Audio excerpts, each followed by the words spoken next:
Good morning all. So my name's Bryce Crockett, CEO of Jervois. As you saw, Peter Johnson, Chair. So at Jervois, we're a group of, ex-Glencore executives. Technically, I was one of the founding executives of Xstrata, so I was one of the poor cousins, but Peter was global head of Glencore Nickel Assets, sat on the executive committee. He ran WMC's nickel business, built and constructed Murrin Murrin in Western Australia. And there's a group of 7 or 8 of us from Glencore, about half of whom are publicly listed, who have come in to really create a mid-cap in the battery raw materials space. For most serious investors who want to write proper clips, there's really no or limited investment opportunities of scale in this area. And so we're quite excited by what you could potentially create when you get a management team that's hungry, ambitious, wants to build projects. We're looking to build an operating company, we're not promoters. We're looking to build a multi-asset, multi-geography, and generate something that's got that liquidity and scale. So at the moment we don't have liquidity and scale. We're $50 million market cap. I guess I'm new to the small cap space and I spend a lot of my time scratching my head wondering why we're even public. But if you can get into that, whoever does take that mantle, whether it's a PE group who creates something or some of the existing mid-caps move sideways or backwards into the battery raw materials space, there are going to be billion-dollar companies in this space, and our strategy is to kind of position Jervois as one of those. So I guess the focus of today's presentation is on a corporate basis, a transaction that we recently announced, a merger with M2 Cobalt. Just on the theme of multi-asset, multi-geography,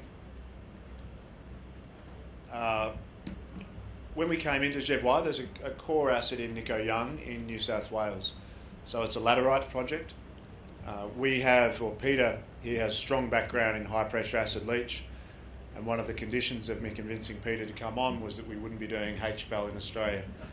HPAL has a place, but if you're going to build a HPAL, in my mind, you go to high grade Indonesia, Philippines, sitting on tidewater, free acid going past from South Korea, from Japan, somewhere where you can bring 5,000 Chinese in to build it cheaply. You don't try and build a project like that in New South Wales. What we're looking at Murrin, they operated a heap leach process, operated for 3 to 4 years, was a technical success, a commercial success. Clearly, if you could heap leach every nickel cobalt lateritic ore body, people wouldn't be building autoclaves.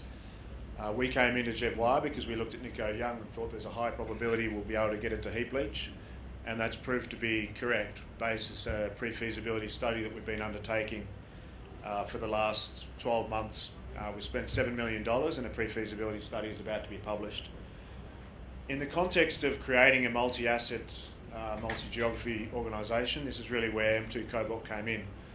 We've been talking to a couple of governments in Africa, the government of Tanzania in relation to Kabanga, an asset that we know well. Peter had operational responsibility for the asset for a long time. I sat on the advisory committee as the Xstrata representative. Best undeveloped nickel cobalt sulfide resource in the world, period. We've got some ideas about how we can bring it into production differently. And we've also been talking to the government of Uganda on the Kalambi mine, an old Falconbridge mine that operated for 20 years. Again, we've got some ideas about how that can be brought back on in a way that's materially different to how it operated historically. In discussions with the government, it became clear there's an exploration component to Kalambi that's much greater than what we originally anticipated. M2 Cobalt exploration company, solely based in Uganda. They have a team that's been there for 10 plus years, strong relationships. And unusually in the junior space, we actually technically liked what we saw. They went about their 2018 activities essentially with the technical rigour of a Glencore or Rio Tinto, but without the balance sheet of a Rio Tinto. And so there was a position where they had reached a point where they either continued funding themselves independently or they combined with us. And they also saw the opportunity to leverage their in-country relationships with us in relation to the Kalambi process that's underway. So it's an at-market merger. We will gain about 80% of the shareholder of the new company. They'll have about approximately 20%. We remain listed on the ASX. It's our primary listing, but we also get a TSX listing as part of that, which we view as important for follow-on corporate activity potentially in that part of the world. And obviously North America, it's a part of the world, particularly in New York and across the US, where they really get the EV story. In terms of the key transaction terms, it's a plan of arrangement, 66 2/3 president voting. We had 35% lockups on launch. That's now about up to 40%. So it's essentially a high probability of going through. Peter will remain as chair. I'll remain as CEO. We'll have an M2 representative come onto our board, and we're excited. If it wasn't for the Colembi opportunity, we probably wouldn't be doing the transaction, because we're believers in we're operators. We're not explorers per se, but equally we're excited by what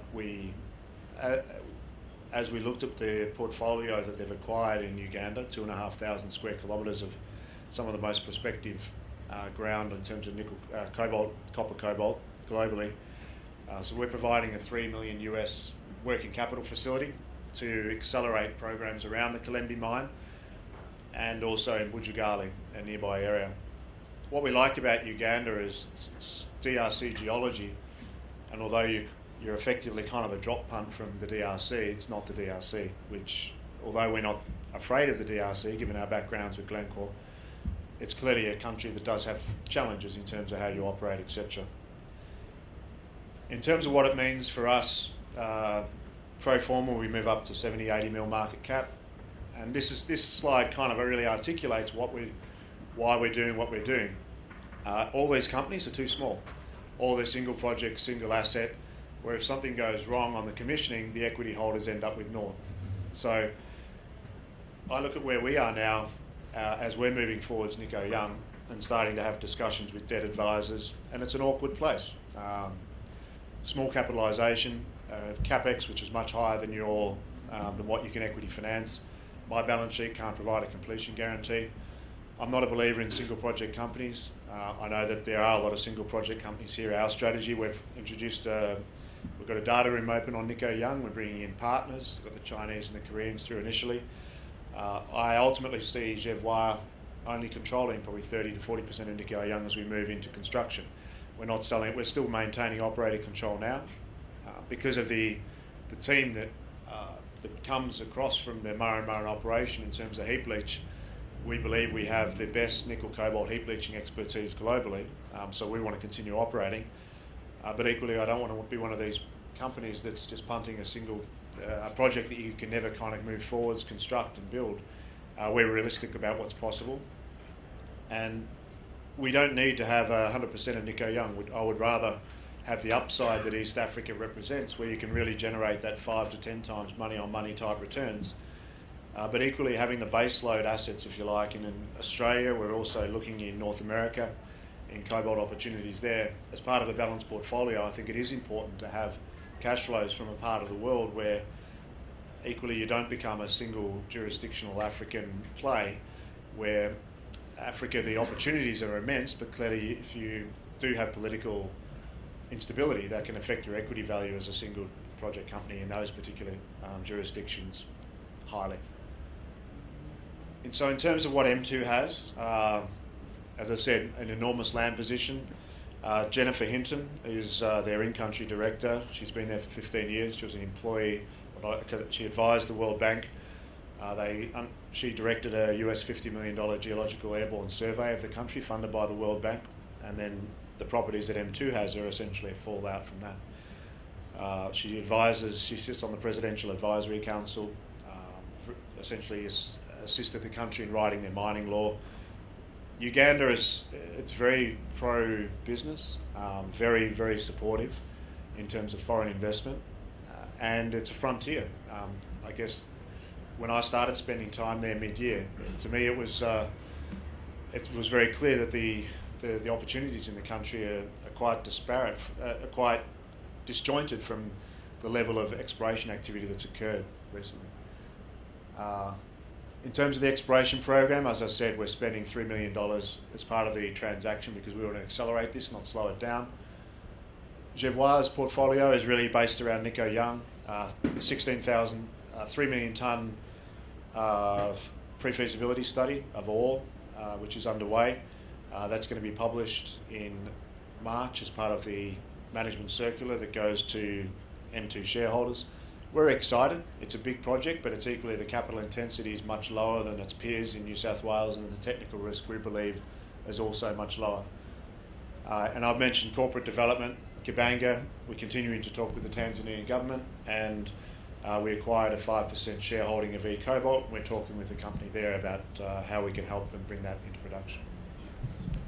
Thank you.